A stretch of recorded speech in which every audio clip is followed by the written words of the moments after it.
My name's Nadim Bikhazi. I'm one of the ear, nose, and throat physicians at the Ogden Clinic. We're affiliated with Ogden Regional Medical Center. Well, the role of an ear, nose, and throat physician is really to deal with patients after a primary care physician has exhausted medical treatment. That's really who we see, are people who have failed medical treatment with antibiotics or decongestants for sinus problems.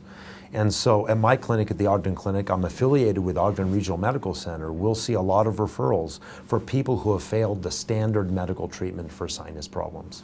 And so at my clinic, we do a lot of these, what we call minimally invasive surgical procedures. Just top to bottom, we treat ear problems, including hearing loss, wax blockage, fluid in the middle ear, and certainly recurrent ear infections in children. Then you get to the nasal area, has to do with nasal obstruction due to septal deviation or nasal valve collapse. We do its chronic sinus problems. And then in the throat region, chronic tonsillitis. Further down in the neck, thyroid problems or neck masses. So really we cover a wide range of medical specialties in the head and neck. And so one of the ones that we treat is most commonly is sleep disturbance, including snoring and sleep apnea. Realize a lot of obstructive sleep apnea has to do with blockage in the head and neck region, which is where we work.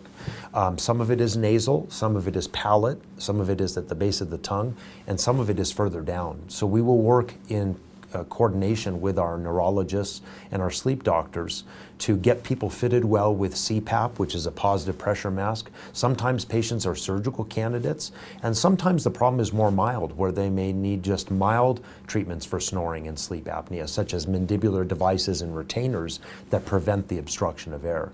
So really the range of our effect on sleep disturbance and snoring is wide. It can be minimal or it can be major in terms of surgery. It just depends where the problem is. You know, one of the main issues with ear, nose, and throat surgery is being attentive to the exact problem that comes in. So we really try to focus in on why you're there. Sometimes in a primary care office, you've been given great treatment, but a lot of times they're trying to cover a whole range of medical issues, and there's not enough time to focus on the one issue. So I think that's one of our real advantages in the world of ear, nose, and throat, that we really pride ourselves in focusing and taking care of those problems that bother you and your loved ones.